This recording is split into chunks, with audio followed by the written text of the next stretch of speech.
The views and opinions expressed on this program are those of the participants and do not reflect the views of BronxNet or the program underwriters.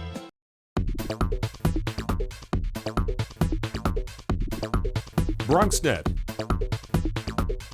Your voice, your views, your vision.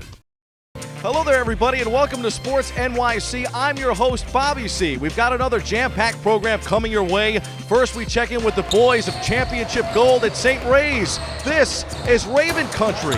Then we turn back the clock for a highlight of the month of March as Rick Pitino and Louisville turn Madison Square Garden upside down. The world's most famous arena says goodbye to Mike D'Antoni and hello to the new guy on the block, interim head coach Mike Woodson. We get caught up to speed with LatinoSports.com sports writer and columnist Oren Vourman. Then we spring ahead to a glimpse inside the baseball season and what to expect from a pair of lefty hurlers. All that and more is heading your way, so keep it locked. This is Sports NYC.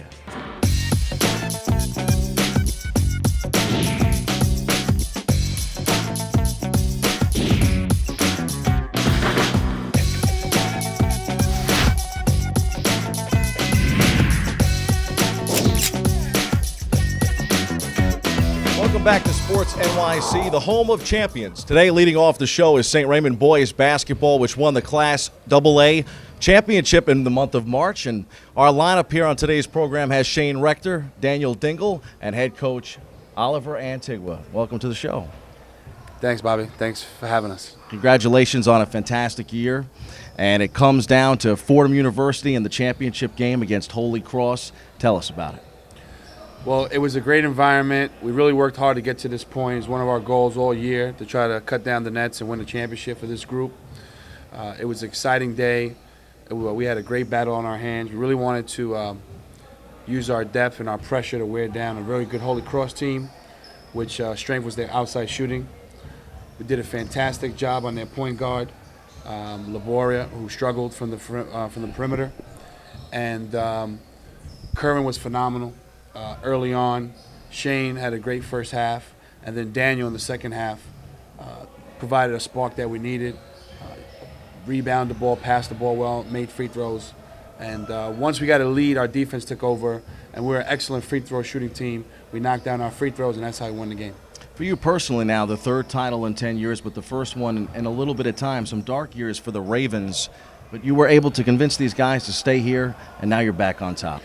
Well, it's funny. We lost the championship in 2007 when Truck Bryan missed 2 free throws to win it in a great game against Christ the King. And I said that if we got back, we'd make sure that we'd make our free throws because that kind of haunted me. But this was a special group. These guys worked their butts off all year. We've been through a little bit of adversity with some injuries, but they were together, great character, great resolve, and at the end we hoisted the trophy. Let's see what the young guys have here to say. Shane, if you can, tell us about that 66-58 victory over Holy Cross and what it's like to be a senior member and now an all-tournament team selection. Well, you know, it's a great honor being a junior, getting a championship. It was a great game. You know, the Holy Cross competed hard, and coaches told us that if we keep playing hard, that we was going to win the game, so that's what we did. Can you talk about some of your teammates? I know the guy right next to you is heading to Temple, and he's been a big performer this year. It seems like right now St. Raymond basketball is the toast of the town. I mean, yeah, you know, won the city chip on our way to the States. The seniors, I know they're happy to leave with a city chip under their belt. And, you know, we was really close as a group, so they're going to be missed and everything, and hopefully we can get back there next year too. Daniel, if you can, Holy Cross coming into the title game had won 16 of 18 contests, so they were a pretty tough team to have to match up against. They definitely were. We knew going into the game that it was going to be war. Guys played hard. Shane, Kerwin, they stepped up big time, and we got the win. I know for St. Ray's, it seems like basketball is all about tradition. I know we'll get a chance to talk to Coach about what this place has meant to him and it being kind of part of the family, but for you as well, with Dana being such a great player at UMass and now kind of following in the footsteps. Can you talk about the family tradition for St. Ray's basketball? This is a family environment. Anytime you walk in here, it feels like home. So I know Coach and his family have a lot of history here, my family as well. So we're basically a family all together, us three right here. This is like Godfather and this is my brother. So we're all family. This is where it's at. What's been the best part of this season? Because you guys finished 21-9, correct? Now heading into the Federation. The best part of the season, winning the city championship. That was the best day, and my teammates just stepping up when I was down, and I just basically being there for one another in the locker room. I know you had said that when some of the guys departed in 2008, 2009, that you thought about going, but that coach was a figure that basically made you believe that this could happen here, that you guys could win it all here. Yeah, it definitely was a thought at first, but I knew him before I got here, so he always been like family. And freshman year, he always pushed me and didn't let me settle for anything but the best. So that's what really kept me here, and I'm glad I stayed. A lot of times during the course of a season, there are lots of highs and lows.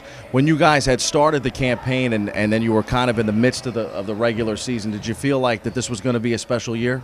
Yes, basically after the tough losses we took, Coach put a fantastic schedule together, and that really brought the best out of us, knowing that if we could beat teams down there or stay in close games, that we can accomplish anything we put our minds to, and that's what we did. So getting back to Coach, you know, again, the family tradition that you have here at St. Ray's and basically this program that you've built over time. Well, I was fortunate enough to take over a great program. I'm a graduate of school. My younger brother, Omar, graduated St. Raymond's and won a state championship. My older brother was on the first city title team. Orlando is now the coach of Kentucky. And so this place is home. My mom comes to all the games. She lives down the block. And we have a lot of great memories. The brothers that took care of us here and the lessons we learned in St. Raymond's, and just trying to pass it on to these young men now as the caretaker of the program. And, these guys are committed to each other. They're all about the winning, about being team players. We've shown that with these guys sacrificing together that we can get to the same level and win championships. So we're going to try our butts off to win a state title to cap off a fantastic season for this group, and so they can have their little notch in St. Raymond's history. Give us an outlook now for the Albany and what's up next for this team. You know, we play boys and girls, who's a fantastic team. Coach Lovelace, 3 in a row for them in the PSL, which is unbelievable. They're coming off a great win against Jefferson. Very talented, dangerous group. They like to press and extend. We got to take care of the basketball. Leroy Truck Flood, one of the top players in the city. Rashard Andrews came off his career high, hit 5 for 5 from 3. He's got me shivering right now and sweating. So we got to guard him, and they're going to be a challenge. But the guys we got over here are pretty good too. So they've been preparing for this all year. And with Shane and Daniel and Kerwin and Larry and Myron and our bench, I think we're going to be for a hell of a game. Hopefully it's close. We play great defense, and as usual, we make our free throws and put them away. It's kind of been the formula for us this year. And so Ravens basketball, not just about basketball itself. Coach has taken a lot of pride in what you guys have been able to accomplish in the classroom as well. You're in the National Honor Society and also a member of the Honor Roll. Tell us a little bit about the classroom experience here at Ravens. You know, Coach always stresses it's not just about basketball, it's about grades, because, you know, without grades, you're not going to be able to play college basketball. So on the team, grades are really important, and I try my best, you know, keep my grades up. As you said, I'm in the National Honor Society, so I try to maintain my grades to stay in that and just to better the team, I guess. St. Ray's, with all these smart basketball players, it's like Jeremy Lin, you guys heading to Harvard, right? I mean, yeah, you know, this team, we have a lot of people with good grades, so, I mean, maybe, who knows? High basketball IQ. Daniel, you two have done very well in the classroom. Can you just talk about this entire experience here at St. Raymond? It's been a great experience.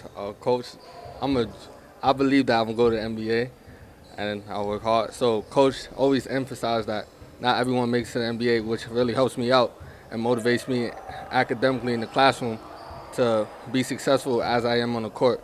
So everyone here just been great. The teachers, principal, just pushing us to excel in life. So it's been great. You think St. Raymond has prepared you well for the next level?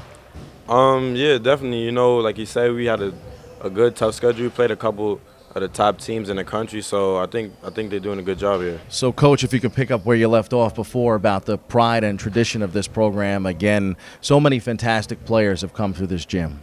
Yeah, no question. You know, you think back, we honored the first city championship team. It was the 20th anniversary.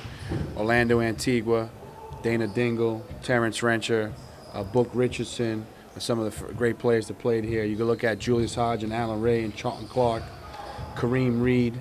And, you know, you start forgetting the mention because there's so many. And then you go through it, the Majestic Maps of the world, and, you know, guys that I coached like Gerald Coles and Darryl Bryant, who more recently had success here at St. Raymond's. And now this next group of guys, and Kerwin and Daniel, really continuing the great tradition here of St. Raymond's basketball. Well, congratulations, gentlemen, and best of luck in the Federation. You guys have had a fantastic season, definitely the toast of the Bronx.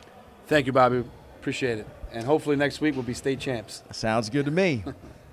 March Madness has belonged to St. Raymond's, and of course, locally, the Big East tournament, all about Louisville.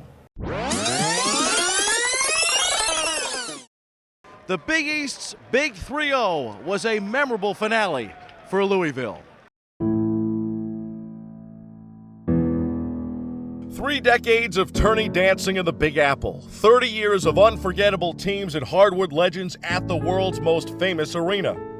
The Championship Club welcomed the 2012 chapter Saturday night at Madison Square Garden, celebrating 30 years of the Big East title game, as Louisville and head coach Rick Pitino won a defensive slugfest 50-44, topping Cincinnati in the finale. The late Dave Gavitt, the man behind the Big East rise to prominence in 1979 and the conference's first commissioner, was on the mind of Pitino as the legendary head coach stood at center court and reflected on his 10th conference crown and 27 seasons of college hoops. We're all here today. We're all enjoying great basketball because of that man. So we want to honor. You can cry, you can think about him, but there's only one way to handle a man of that stature is to celebrate his legacy by doing the right things. And John Marinato and the Big East have done all the right things for Dave Gavitt's legacy. I know that you knew Mr. Gavitt as well. To have this year be in memory of him, 30 years of the Big East, and then have it end like this with Coach Pitino at the top. It's fate, just the way it should be. That's the way he would want it, and worked out for great for everyone. Gavitt, who died in September, would have enjoyed the tenacious defense that was on display in Saturday's title tilt. It was the fewest points scored in a final, 16 less than the previous mark, set in 1992 between Syracuse and Georgetown. It's a defensive struggle, obviously. Proud of our team. We played very well. We stuck together, had a great game. To see Coach Pitino do this tonight, and obviously you've had a great year at Manhattan. Special for you? Yeah, unbelievable. Coach is well-deserved. Been a great year for them. To come in and win the toughest conference arguably in college basketball and win this weekend. I'm just so happy for these guys and Coach Pitino. Chris Smith, a former Manhattan standout and New Jersey product, scored 15 points to lead the defensive-minded Cardinals. The senior guard stole the limelight of the Garden's glare from his older brother, newest New York Knick J.R. Smith, for one night. For him to be able to see me play, this is the first time he got to see me play all year. And, you know, in the championship when we got it done. It's unbelievable, you know. Being a Knick now and seeing my brother do it here at home at the Garden, God really works in mysterious ways. Louisville, playing in its 3rd straight title game, hoisted the crown again like it did in 2009, while also putting the game's MVP on their shoulders for the world to see. Just for you personally, is this the realization of every dream you've ever had? I never thought this would happen in a million years, and I'm just so grateful for it. You know, it just really shows the power of the Big East, and just got to be thankful for it.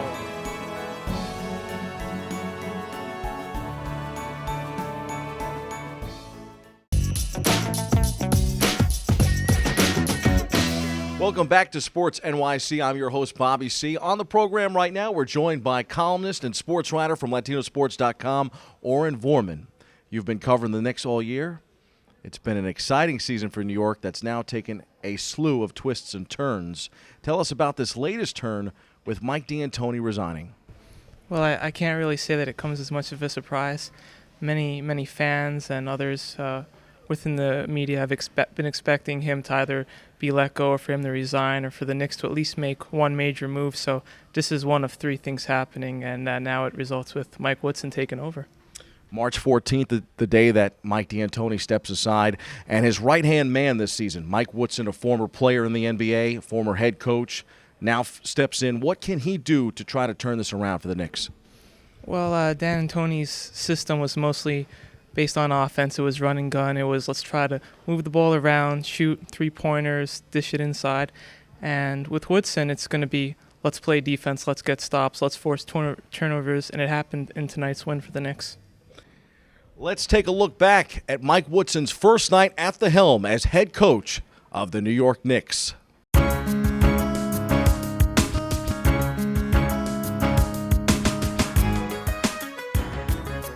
Wednesday was Noche Latina night at the Garden, and it was a fiesta for the New York Knicks and new interim head coach Mike Woodson, who replaced Mike D'Antoni after his resignation. It's kind of an emotional day when you lose your head coach, who I have a great deal of respect for.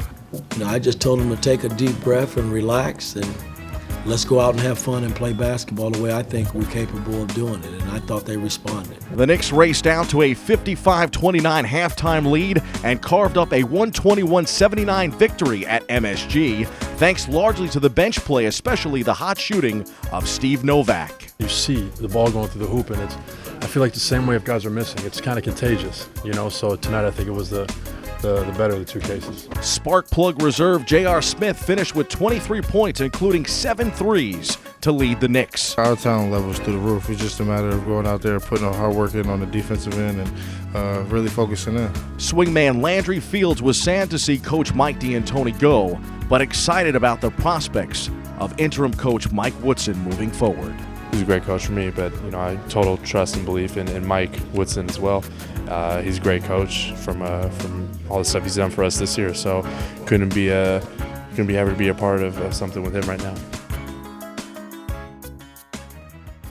The New York Knicks and their second unit have really been great here in the second half of the season. Oren, tell us a bit about Steve Novak and J.R. Smith and how Mike Woodson's going to have to try to figure out how to incorporate these guys moving forward. Well, it's two very good, very streaky shooters, and tonight they were really on display. Novak hitting 6 3-pointers, J.R. Smith hitting 7 3-pointers. At one point in the fourth quarter, it just seemed as if the Knicks were only going to take them. So when you've got two players like that who you can take off the bench and mix and match, then that's a really good way to get instant offense. The Knicks, when they bring in Woodson at the start of the season, he was supposed to be the defensive coordinator for Mike D'Antoni, a guy that was going to balance out his 7 seconds or less offense and come in and basically change the dynamic of the Knicks' defense. I think he's done that. They've actually statistically lowered their defensive output this season. But can he be the guy maybe long-term as the head coach, or do you foresee the Knicks making a different move, maybe for a guy like Phil Jackson? Well, it's always tempting to go after a guy like Phil Jackson. On the other hand, it always comes down to wins. If the Knicks find the right chemistry with Woodson as coach, if they have more games like they did tonight where they hold their opponent to 79 points, have countless 24-second shot clock violations against the other team, then maybe Woodson will be the guy for the Knicks in the long term. For right now, Woodson, of course, will have the interim tag for the remainder of the season. And I think the big problem for him is going to be to try to find a way to satisfy Carmelo Anthony, because he's a guy, an all-star player this year in the All-Star game in Orlando, but he's a guy that statistically his numbers are down across the board this year in terms of his averages, and he's a player that was kind of having a problem with Mike D'Antoni. Well, I think at the end of the day, what Melo really wants is to win games. So is he going to see his shots per game go down? Probably, but if he sees that the Knicks are in the playoffs and he's in a good position to win his first NBA championship, then I think it might work out. Were you amazed by the play of Jeremy Lin? I mean, what a story.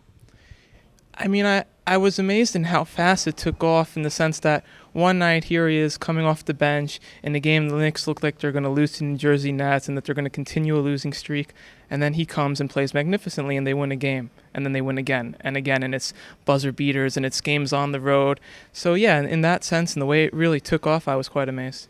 That was a junction in the season where Mike D'Antoni might have been on his way out the door. The day before the Super Bowl, and he calls on a kid that's essentially a rookie, a second-year player in Jeremy Lin, who comes off the bench and torches the Nets and then continues on this amazing streak that basically exceeds a 10-game stretch. But as soon as Carmelo Anthony comes back, for some reason or another, Jeremy Lin, Carmelo, and some of their other star players weren't able to fit it all together. With this amount of games left in the season right now, can they find a way to cohesively bring all of this together? Well, I think they can, and the biggest problem is that it seems at times that Lin might be forcing too much. He makes these really beautiful passes, but if he has players who aren't anticipating them, who aren't looking for them, then it's going to result in a lot of turnovers. And Lin had 6 more tonight, and you tend to see them when the Knicks want to go down low in the post, but they're passing, halfway across the court. So they're going to have to try to bring it in, and maybe they'll be able to slow that down. We touched on the addition of J.R. Smith. I think it's interesting, folks at home, because J.R. is not only a great basketball player, but he's also a tremendous bowler. Let's take a look back in our latest Sports NYC Rewind as we go inside Knicks Bowl 13. This is Bobby C. reporting from Chelsea Piers, where the New York Knicks and the Garden of Dreams are continuing to make memories one pin at a time. Knicks Bowl 13 took center stage Friday night at Chelsea Piers in the name of charity. Orange and blue stars and some of the biggest names in entertainment bowled for a purpose. All net proceeds from KB13 benefit the Garden of Dreams, a nonprofit charity that works closely with the Garden to, quote-unquote, make dreams come true for kids facing obstacles. We have a commitment to servicing the community of New York. Our first goal, obviously, is to try to win a championship, but next is to make a difference in our community, the community of New York City. It's our first team outing for us bowling. So we're going to find out after tonight, see who's the best bowler. Since 2000, the Knicks have raised more than $1.5 million through their annual Knicks Bowl event in support of the Garden of Dreams. In doing so, the Knicks have provided more than 11,000 children and their families with memorable experiences. A growing list that certainly was added to once again Friday night. I think a lot of times the Knicks do a lot of great things for the community. Yes, they do. And they've always been really kind to me, as I've lived in New York the past 4 years, and I just like to help them out too. Amazing. I'm so glad, and it only helps that they're playing great, which only is going to bring more attention to it. It's so fantastic to have all these people come out and support an organization that improves the lives and makes dreams come true for young people all over the 5 boroughs. So this is a wonderful night. Knicks Bowl was a great night for the Garden of Dreams and the Knicks organization, but I think, Oren, when it comes to the basketball on the Hardwood, right now the focus turns not only to the community endeavors, but on winning ball games. So with that being said, earlier in the year when we were here at the Garden for Sports NYC, we talked about the Knicks possibly being the 3rd or the 4th seed coming out of the East. Right now they're clinging to that 7th, 8th final playoff spot. Do you think the Knicks, A, are going to get in the playoffs, and B, if they get there, where will they be? And once they get there, if they get there, do you see them actually doing some damage in a first-round playoff series? Well, taking away tonight's win against the Blazers, I don't see them making it unless they have more games like they did tonight. And they're going to have to win games against Milwaukee, and they're always dreadful against them. They're going to have to win a couple of games against the Hawks, against the Pacers, against teams that are good, but with all the talent the Knicks have, they should be winning. Now, with that said, that doesn't mean it's going to be enough to get them into the playoffs because Milwaukee's clawing at them. The Nets have actually been playing very well despite not always having Darren Williams or Brook Lopez. So it's going to be about them winning the games they have to win and then maybe stealing a few against the likes of Miami or Orlando. You can read Oren Vourman's articles on LatinoSports.com. Thanks for coming on Sports NYC. Thanks for having me, Bobby. We'll take a quick timeout. We'll have more Sports NYC when we return. I'm lucky. Let me help you with that. I get to do something I love. It has nothing to do with touchdowns or titles. Everybody bring it in. I get to play a part in the life of someone just starting out. How many of you think homework is just as important as teamwork? I help keep kids in school. Good. And that's the name of the game. My name is LaDainian Thomason. I don't just wear the shirt, I live it. Give, advocate, volunteer. Live United. Hello, this is Coach Antigua from your city champion, St. Raymond's Ravens, telling you to keep it locked on Sports NYC. Today is Saturday. Today is Saturday. Salad on Saturday, fruit on Friday, throw a ball Thursday. Water Wednesday, touch your toes Tuesday. Let's move Monday, spark next Sunday. All the healthy children eat well and move a lot. And move a lot. And move a lot. Eat well and move a lot. 60 minutes of physical activity a day and eating well can help get your child healthy. So keep them active and eating well every day. Skip a rope Saturday, freeze tag Friday, tap dance Thursday, home games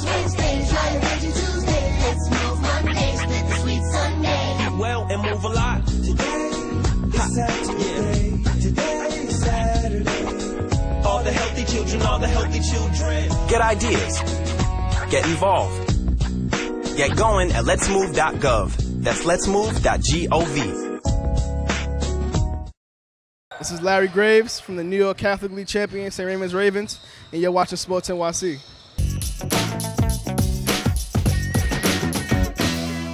Welcome back to Sports NYC. We shift gears and look ahead. Spring is upon us, and the Yankees and Mets are gearing up for another campaign on the diamond. The Bronx Bombers have a retooled rotation that features promising, hard-throwing right-hander Michael Pineda and an old face in Yankee great Andy Pettitte. Pettitte surprised the baseball world and Bomber Nation late in the spring when the 39-year-old decided it was time to be back in pinstripes. Here's Dandy Andy on his return. My desire to work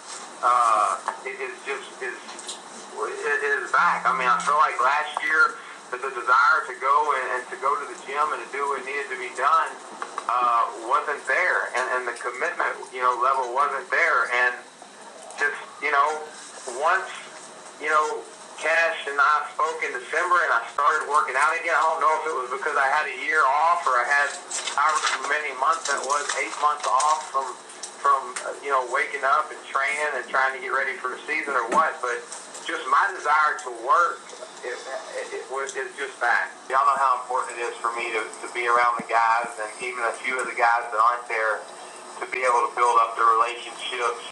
Then I just got to follow what I feel like my heart's telling me to do, man, and this is where I'm at right now. So I believe that if I'm mentally right, then I'm going to win. Pettitte, who turned down a $10+ million contract in December, signed a minor league deal for $2.5 million. He is expected to join the Yankee rotation early in the season. The addition of the playoff-tested left-hander gives the Yankees and manager Joe Girardi 7 options for the rotation. Across town, the Amazons are hopeful that another dominant left-hander from the good old days returns to form. Yohan Santana is back on the mend, and although the Mets lost star shortstop Jose Reyes to free agency, the club is excited about its young prospects, including slugging outfielder Lucas Duda and the return of former Cy Young winner Santana. With that said, I think it's time for a Sports NYC list.